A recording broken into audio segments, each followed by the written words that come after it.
Hello students, स्वागत आप सबका बीएससी ऑनर्स एग्रीकल्चर की ऑनलाइन क्लास में। आज हम फर्स्ट सेमेस्टर के सब्जेक्ट एजी इन्फो के पेपर को डिस्कस करने जा रहे हैं। तो ज़्यादा टाइम को वेस्ट नहीं करते हो, अपन इसको शुरू करते हैं, जिसका लगभग सिलेबस मैंने वीडियो में कवर किया है, जो कि ऑलरेडी मेरे चैनल पर अपलोडेड है, तो आप उनको देख सकते हैं। तो चलिए हम लास्ट ईयर के पेपर को डिस्कस करते हैं, जो कि लास्ट ईयर आया था 2021 में। तो हम उसको पेपर को सॉल्व करने की कोशिश करते हैं। तो देखिए, जैसे कि आपको पता है, इसके दो पार्ट होते हैं, part A and part B. Part A objective type होता है, जो कि 30 मार्क्स का होता है, जिसको सेक्शन 1 बोला जाता है। और सेक्शन बी होता है जो 70 मार्क्स का होता है, जो डिस्क्रिप्टिव पेपर होता है, जिसको आपको कॉपी में लिखना होता है। तो हम पार्ट ए को पहले सोल्व करते हैं। तो 1 बाय 1 क्वेश्चन को देखते हैं। इसमें 3 तरह के क्वेश्चन आते हैं। 10 question fill in the blanks आते हैं, और 10 क्वेश्चन मल्टीपल चॉइस क्वेश्चन आते हैं, 10 क्वेश्चन ट्रू एंड फॉल्स आते हैं। ये लास्ट ईयर का करिकुलम है, उसके हिसाब से मैं आपको बता रहा हूँ। इस साल थोड़ा सा चेंज होने वाला है आपका। इस बार 100 मार्क्स का पेपर नहीं आने वाला, आपका 50 मार्क्स का पेपर आएगा। तो पैटर्न यही रहना चाहिए जहाँ तक आइडिया है, लेकिन हम फिर भी एक आइडिया ले रहे हैं इस पेपर से कि किस तरह का पेपर एग्जाम में आता है। तो हमारा मेन मकसद है जो लास्ट ईयर पेपर्स जो हुए हैं उनको अंडरस्टैंड करना। तो उसको किस तरह से सोल्व करना है, किस तरह से उसका रिप्लाई करना है, उसको समझना है। ओके, तो चलिए शुरुआत करते हैं फर्स्ट क्वेश्चन से, जो कि इसमें फर्स्ट क्वेश्चन है आपका। आप देख रहे होंगे, इसके लिए आपको ये फर्स्ट पार्ट के लिए पहले 30 मिनट दिए जाते थे। 30 क्वेश्चन होते थे, पर क्वेश्चन 1 मिनट होता था।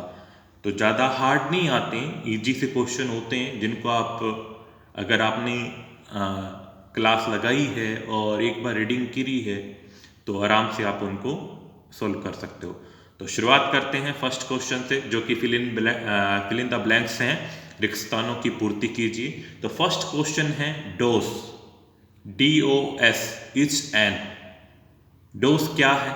जैसे कि हम पहले भी क्लास में पढ़ चुके हैं, दो तरह की ऑपरेटिंग सिस्टम होते हैं, एक करैक्टर बेस्ड ऑपरेटिंग सिस्टम और एक graphical based operating system. GUI based और CUI बेस्ड दो ऑपरेटिंग सिस्टम होते हैं। तो डोस ये CUI बेस्ड ऑपरेटिंग सिस्टम है। तो डोस इज एन ऑपरेटिंग सिस्टम। तो यहाँ पे आएगा ऑपरेटिंग सिस्टम। डोस की फुल फॉर्म भी हमें पता होनी चाहिए कि डोस की फुल फॉर्म क्या होती है। डोस होता है डिस्क ऑपरेटिंग सिस्टम। क्या होता है? Disk operating system. मैं आपको यहाँ मेंशन भी कर देता हूँ। अगर इसका ये भी पूछा जाए, अगर इसकी फुल फॉर्म पूछी जाती है, तो भी हमें उसकी पता होना चाहिए। डिस्क ऑपरेटिंग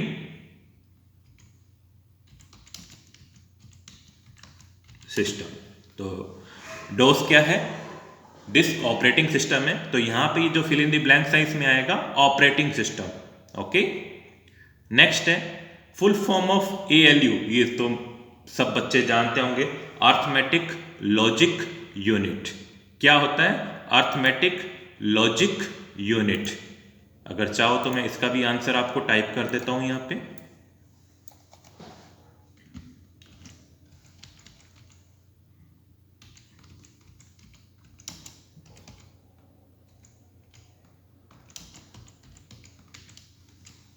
ये CPU का पार्ट ही है। CPU में 3 पार्ट होते हैं, ALU, CU एंड मेमोरी। तो ये है arithmetic logic unit. Okay, next है MS office is an. MS office क्या है? दो तरह की चीज हमने सॉफ्टवेयर पढ़े हैं, एक होता है सिस्टम सॉफ्टवेयर और एक होता है एप्लीकेशन सॉफ्टवेयर। तो MS ऑफिस क्या है? एक एप्लीकेशन सॉफ्टवेयर है। तो MS ऑफिस क्या है? एक एप्लीकेशन सॉफ्टवेयर है। ओके, नेक्स्ट है fourth question, number in table column are usually aligned. दो तरह के अलाइनमेंट होते हैं, एक होता है लेफ्ट अलाइन होता है, एक होता है राइट अलाइन। तो इसमें पूछा गया है नंबर के बारे में पूछा है। जो नंबर होते हैं टेबल में, हम जब नंबर एंटर करते हैं तो वो किस तरह से अलाइन होते हैं। जो नंबर होते हैं वो हमेशा राइट अलाइन होते हैं। जब भी हम एक्सेल की बात करते हैं तो एक्सेल में अगर कोई भी नंबर लिखते हैं, टाइप करते हैं, तो वो क्या होता है, हमेशा राइट अलाइन होता है। देखिए मैं आपको एक एग्जांपल के थ्रू बता देता हूं। ये देखिए यहाँ पे जैसे मैंने यहाँ नंबर डाला है, तो जैसे ही मैंने एंटर प्रेस किया तो ये नंबर क्या हो गया, राइट अलाइन। तो नंबर जब भी होगा एक्सेल में वो राइट अलाइन होगा। अगर इसकी जगह अगर आ जाए टेक्स्ट, अगर टेक्स्ट के बारे में पूछा जाए तो टेक्स्ट क्या होता है, left align. Text left align होता है और नंबर क्या होता है, राइट अलाइन होता है। ओके, नेक्स्ट है the blank is the brain of every micro computer. यहां पे सिर्फ आपको कंफ्यूजन करने के लिए माइक्रो कंप्यूटर लिख दिया। तो माइक्रो प्रोसेसर ही क्या होता है, माइक्रो प्रोसेसर ही क्या होता है, कंप्यूटर का दिमाग होता है, जिसको हम सीपीयू भी बोलते हैं। CPU also known as microprocessor. तो सीपीयू को ही क्या कहते हैं, माइक्रो प्रोसेसर कहते हैं। तो वो ही क्या होता है, कंप्यूटर का दिमाग होता है। नेक्स्ट है default page orientation in document is. Document के अंदर जो डिफॉल्ट पेज ओरिएंटेशन क्या होता है, वो हमेशा पोर्ट्रेट होता है। यह देखिए मैं आपको दिखा देता हूं, पेज लेआउट। तो ये हमेशा डिफॉल्ट क्या होता है, पोर्ट्रेट होता है। दो तरह के अलाइनमेंट होते हैं, एक पोर्ट्रेट होता है और एक लैंडस्केप होता है। दो तरह के अलाइनमेंट होते हैं। तो देखिए डिफॉल्ट क्या है, यहाँ पे आपको ऊपर स्क्रीन में दिखाई दे रहा होगा, पोर्ट्रेट है। तो हमेशा क्या डिफॉल्ट क्या होता है, पोर्ट्रेट होता है। और दूसरा क्या होता है, लैंडस्केप। अगर हम इसको चेंज करना चाहें तो लैंडस्केप में चेंज कर सकते हैं, अदरवाइज ये डिफॉल्ट क्या होता है, पोर्ट्रेट होता है। ओके, नेक्स्ट क्वेश्चन की बात करते हैं। Each application under MS office software bundle that use to create audio video visual presentation. MS office में ऑडियो वीडियो प्रेजेंटेशन बनाने के लिए किस सॉफ्टवेयर का उपयोग किया जाता है, या किस एप्लीकेशन का उपयोग किया जाता है। सॉरी, एमएस ऑफिस खुद ही एक सॉफ्टवेयर है जो जिसमें कि काफी सारी एप्लीकेशंस हैं। तो इसमें ये पूछा गया कि कौन सी एप्लीकेशन यूज की जाती है। तो हमें ये पता है कि पावर पॉइंट प्रेजेंटेशन का हम यूज करते हैं, जिसको हम पीपीटी बोलते हैं, शॉर्ट में पीपीटी बोलते हैं। पावर पॉइंट प्रेजेंटेशन का उपयोग किया जाता है ऑडियो वीडियो, ऑडियो विजुअल या टेक्स्ट, किसी भी तरह से आप प्रेजेंटेशन देना चाहते हैं तो प्रेजेंटेशन के लिए हम किसका यूज करते हैं, पीपीटी का यूज करते हैं, पावर पॉइंट प्रेजेंटेशन का यूज करते हैं। नेक्स्ट 8th क्वेश्चन है, in MS Excel insertion of row and column is called. जो एमएस एक्सेल होती है उसमें रो और कॉलम का, जहां पे ये रो और कॉलम का प्रतिच्छेदन होता है, इस बॉक्स को क्या बोलते हैं, इस बॉक्स को सेल बोलते हैं। क्या बोलते हैं, सेल बोलते हैं, CELL, इसको सेल बोलते हैं। Okay, next full form of CSM, crop simulation model. क्या है, क्रॉप सिमुलेशन मॉडल। मैं नोट डाउन कर देता हूं आपके लिए।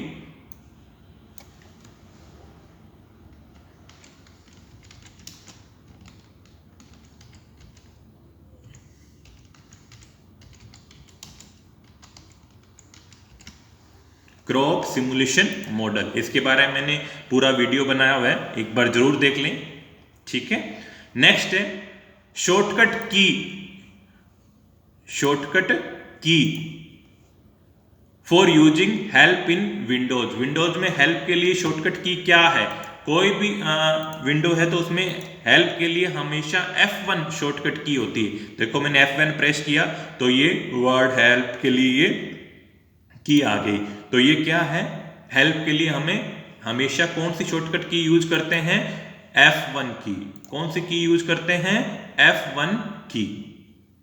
हमारे यहाँ पे कीबोर्ड पे 12 फंक्शन की होती हैं, जिसमें हेल्प के लिए कौन सी की यूज होती है, F1, ठीक है, sorry F1। Okay, next second B question, जो कि मल्टीपल चॉइस क्वेश्चन है, जहां पे आपको 1 2 3 4 तरह के ऑप्शन दिए हैं, उनमें से ऑप्शन में से एक ऑप्शन आपको टिक करना है आंसर के लिए। तो सेकंड पार्ट है, मतलब बी पार्ट है, बी क्वेश्चन है, उसका फर्स्ट क्वेश्चन हम देखते हैं। You should have save your computer, आपको अपना कंप्यूटर किससे बचाना होता है, वायरस से, टाइम बॉम्ब से, वॉर्म से, ऑल ऑफ दी अबो। तो इसका आंसर तो हो जाएगा ऑल ऑफ दी अबो। क्या हो जाएगा, ऑल ऑफ दी अबो। अब बात करते हैं कि ऑल ऑफ दी अबो कैसे है जी, सॉरी आपकी सुविधा के लिए थोड़ा देख रहा हूं, इसमें टिक कर देता हूं जिससे कि आपको पता चल जाएगा।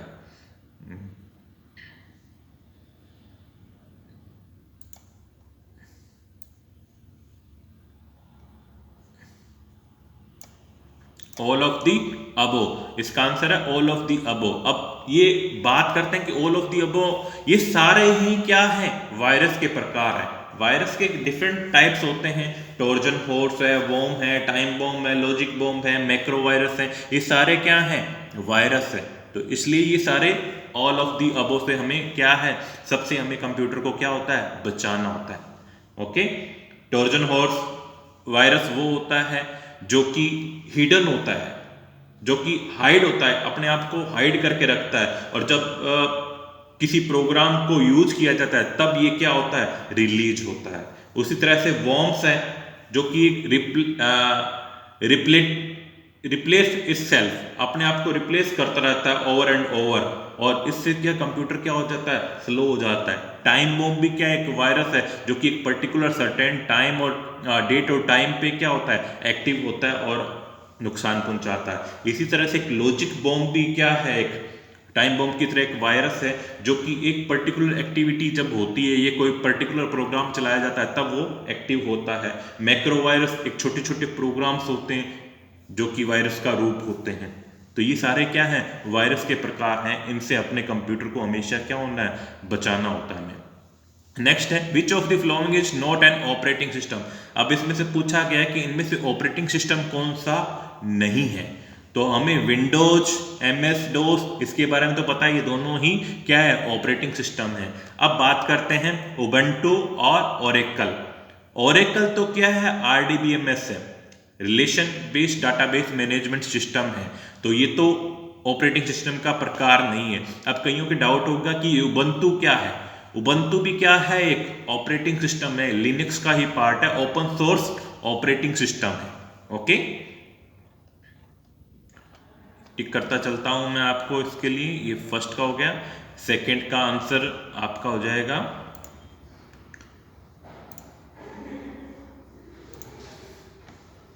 ओरेकल। ओरेकल क्या है, आपका ऑपरेटिंग सिस्टम नहीं है। नेक्स्ट है by default footer are printed on.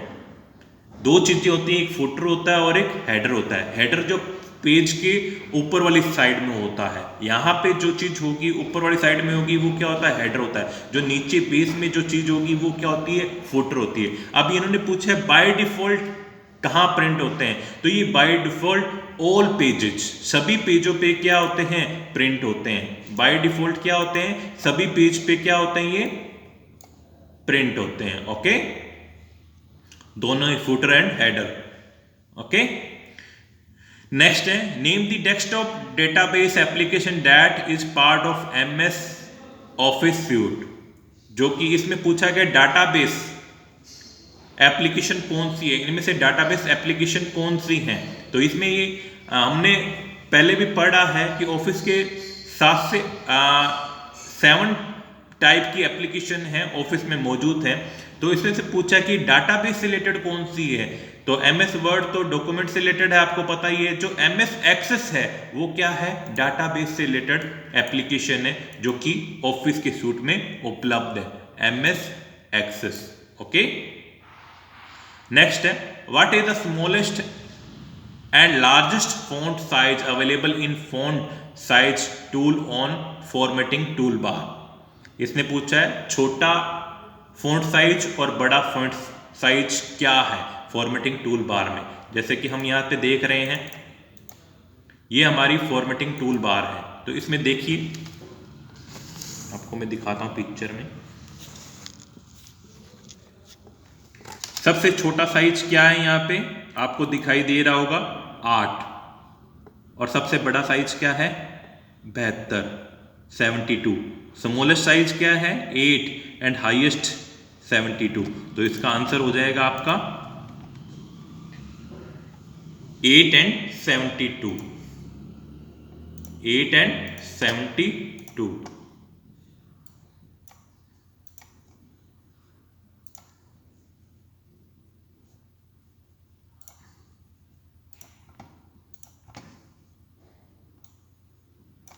Eight and 72। Okay,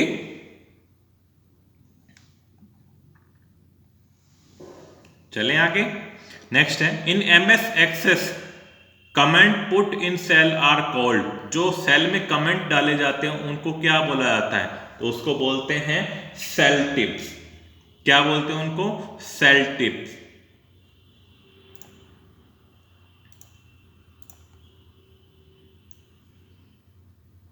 cell tip बोलते हैं उनको, ठीक है। नेक्स्ट है the following database object can be import from one MS access database to another. निम्नलिखित में से डाटाबेस ऑब्जेक्ट आप एक MS एक्सेस डाटाबेस से दूसरे में आयात कर सकते हैं। क्या चीज है जो एक से दूसरे में आयात कर सकते हैं, इंपोर्ट कर सकते हैं? तो इन सभी को कर सकते हैं आप। क्वेरी भी कर सकते हैं, टेबल भी कर सकते हैं, फॉर्म्स भी कर सकते हैं। तो ऑल ऑफ दी अब, उपरोक्त सभी। ओके, नेक्स्ट है what is the full form of DGPS? DGPS, DGPS। GPS तो सभी जानते हैं, ग्लोबल पोजिशनिंग सिस्टम, सभी जानते हैं। ऐसा तो मेरे को लगता नहीं किसी को नहीं पता होगा। GPS की तो सभी जानते हैं। अब बात करते हैं D की आगे। तो लगभग बच्चे इसको डिजिटल करके आएंगे, लेकिन ये डिजिटल नहीं होता है, ये होता है आपका differential, differential global positioning system. 4th number जो इसका आंसर हो जाएगा, डिफरेंशियल होता है। यहां डी का मतलब है differential positioning system, global positioning system, DGPS का differential global positioning system. Okay, next है what is meta data? Meta data क्या है? Data about data. Meta data क्या होता है? एक समरी होती है, एक समराइज इंफॉर्मेशन होती है किसी डाटा से रिगार्डिंग, जो कि हमें इंपॉर्टेंट इंफॉर्मेशन प्रोवाइड करती है, ठीक है, इजियर वे में। तो इसलिए यहां पे इसका आंसर हो जाएगा, फर्स्ट ही इसका आंसर है डाटा अबाउट डाटा, ठीक है। नेक्स्ट है which of the flowing remote sensing technology use sound? Sound यहां कौन सा यूज कर रहा है? तो यहाँ पे सोनार है, जो सोनार सिस्टम है वो क्या है? साउंड यूज करता है। इनके सबके नाम से ही हमें पता लग जाता है कि कौन किसका क्या आंसर होगा।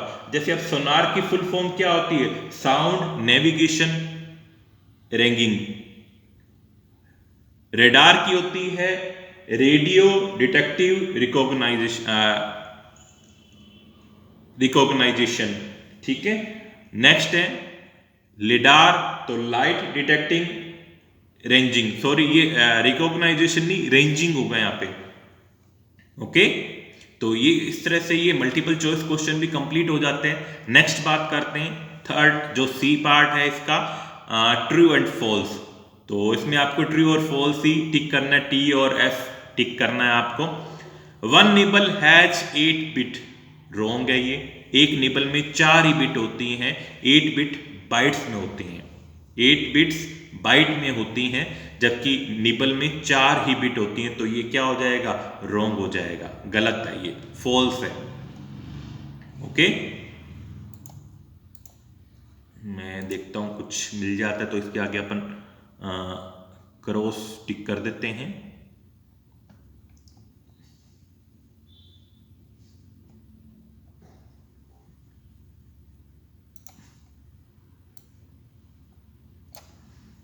ओके, नेक्स्ट है Linux is an open source operating system. बिल्कुल सही बात है, लिनक्स क्या है? ओपन सोर्स ऑपरेटिंग सिस्टम है। बिल्कुल सही बात है, ये कोई दिक्कत नहीं है इसमें।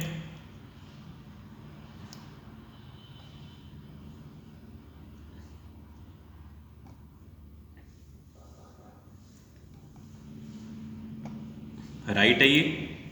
नेक्स्ट बात करते हैं, the language understood by the micro processor is called assembly language. गलत बात है, माइक्रो प्रोसेसर तो क्या है? सिर्फ मशीन लैंग्वेज को समझता है, तो इसलिए ये भी क्या हो जाता है? गलत हो जाता है। We can edit macro programmatically after recording it. Right है।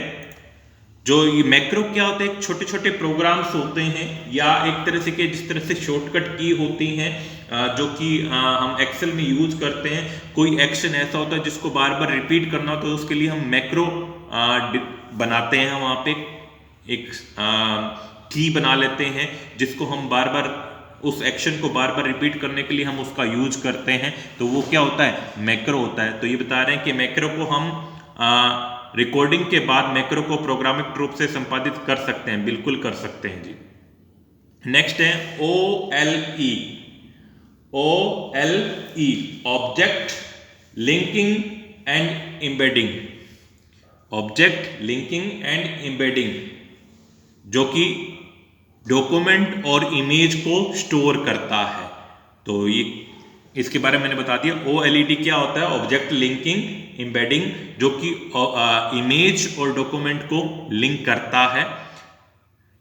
तो OLE field type is used to store picture in table. बिल्कुल सही बात है जी, पिक्चर को सेव करता है, स्टोर करता है। नेक्स्ट है control A shortcut key use to select entire text. पूरे टेक्स्ट को सेलेक्ट करने के लिए कंट्रोल A का यूज करते हैं। बिल्कुल ठीक है, ये देखो मैंने कंट्रोल A प्रेस किया तो पूरी की पूरी ये क्या है? सेलेक्ट हो गई। तो पूरे को सेलेक्ट करने के लिए कंट्रोल A का यूज किया जाता है। बिल्कुल सही बात है जी। नेक्स्ट है delete key deletes the character to the left of the cursor. ये गलत है। जो डिलीट की है वो राइट से कर्सर के राइट साइड में क्या है? डिलीट करती है, जबकि बैक स्पेस होता है वो क्या करता है? लेफ्ट साइड में डिलीट करता है। लेफ्ट साइड में आपको अगर कर्सर के लेफ्ट साइड में अगर आपको डिलीट करना है तो आपको बैक स्पेस दबाना होगा। ओके, नेक्स्ट है the formula in MS Excel start with add symbol. बिल्कुल गलत। जो फॉर्मूला होता है वो इक्वल साइन से शुरू होता है, ऐड से नहीं। ऐड तो अपन उसमें ही लगाते हैं ना, ईमेल एड्रेस में लगाते हैं। ओके, तो ये भी गलत है। नेक्स्ट है text data type is used to store logical value in MS Excel। MS Excel में लॉजिकल वैल्यू को स्टोर करने के लिए हम टेक्स्ट का यूज करते हैं। सही बात है। नेक्स्ट है smartphone is useful for agriculture. कृषि के लिए स्मार्टफोन उपयोगी है। बिल्कुल उपयोगी है। आजकल काफ़ी सारे काम हैं जो आपके स्मार्टफोन के थ्रू हो रहे हैं, तो इसलिए स्मार्टफोन कृषि के लिए काफ़ी इंपॉर्टेंट है। तो ये ए पार्ट मैंने आपको कवर किया है इसमें, जो कि काफ़ी टाइम लग गया इसको हमें कवर करने में। नियर अबाउट 23 मिनट्स लग गए हैं, और एग्ज़ाम में आपको 30 मिनट मिलेंगे। तो अपन ने इसको कोशिश की है पूरे with in A time limit इसको कंप्लीट करने की कोशिश की है। नेक्स्ट जो पार्ट है बी पार्ट है, सेकंड खंड है, जो सेक्शन सेकंड है, उसमें आपके उसमें भी 3 तरह के क्वेश्चन आते हैं जो कि आपसे पूछे जाते हैं। जो सेकंड क्वेश्चन है वो 10 क्वेश्चन होते हैं 2 मार्क्स के, जिसमें आपको चॉइस भी होती हैं। नियर अबाउट 12 to 14 क्वेश्चन आपको दिए होते हैं, जिसमें से आपको 10 क्वेश्चन करने होते हैं, 2 मार्क्स के होते हैं। 2 से 3 लाइन में आपको क्या होता है? उनका आंसर लिखना होता है। बहुत ही इजी होते हैं, ये भी आप इजीली कर पाओगे। देख लीजिए मैंने क्वेश्चन आपको दिखा दिए हैं, इनको सोल्व करना तो अभी पॉसिबल नहीं होगा, तो वीडियो काफ़ी लंबा हो जाएगा। Name of any 4 input device सभी बता सकते हैं। You can change default margin how can you change the default margin आप कर सकते हैं। ऑटो टेक्स्ट क्या है जो अपने आप ऑटोमेटिकली लिखा जाता है। फोल्डर क्या है, क्लिपबोर्ड क्या है, सम इफ फंक्शन क्या काम करता है, डॉक्यूमेंट मैप का क्या उपयोग है, डाटाबेस क्या है, DBMS के 4 अनुप्रयोग बताने हैं, वेब ब्राउज़र क्या है, DSSAT क्या है, जियो स्पेशल को परिभाषित करें। ठीक है, तो ये इस तरह से list any 4 website which are beneficial for farming community. आपको एक तो फार्मिंग से रिलेटेड जितने भी ऐप हो उनके नाम पता होने चाहिए, एटलीस्ट 8 to 10 फार्मिंग ऐप और वेबसाइट के नाम आपको पता होना चाहिए, ऑपरेटिंग सिस्टम के नाम पता होना चाहिए, एप्लीकेशन सॉफ्टवेयर के नाम पता होने चाहिए। ये लगभग एग्जाम में पूछे जाते हैं, 2 मार्क्स में इजीली क्वेश्चन पूछे जाते हैं। इनपुट आउटपुट डिवाइस के बारे में आपको चर्चा कर चुका हूँ, उनके नाम आपको पता होना चाहिए, और वेब ब्राउजर का नाम आपको पता होने चाहिए, प्रोग्रामिंग लैंग्वेज कौन कौन सी हैं उनके नाम पता हो जाती है। ये छोटे छोटे क्वेश्चन 2 मार्क्स में आपसे पूछे जाते हैं जो कि इजी होते हैं। नेक्स्ट थर्ड क्वेश्चन है, 4 से 5 पंक्ति में जिनका उत्तर देना आपको, सॉरी जो 5 नंबर का क्वेश्चन होगा,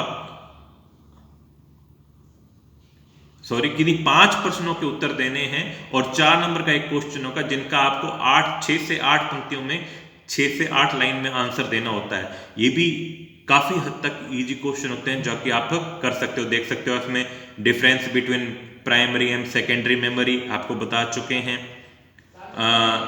सिस्टम सॉफ्टवेयर और एप्लीकेशन सॉफ्टवेयर के बारे में पूछा गया है, cut paste operation, copy paste और जो शॉर्टकट की मैंने बताई गई हैं उनके बारे में आपको पता होना चाहिए।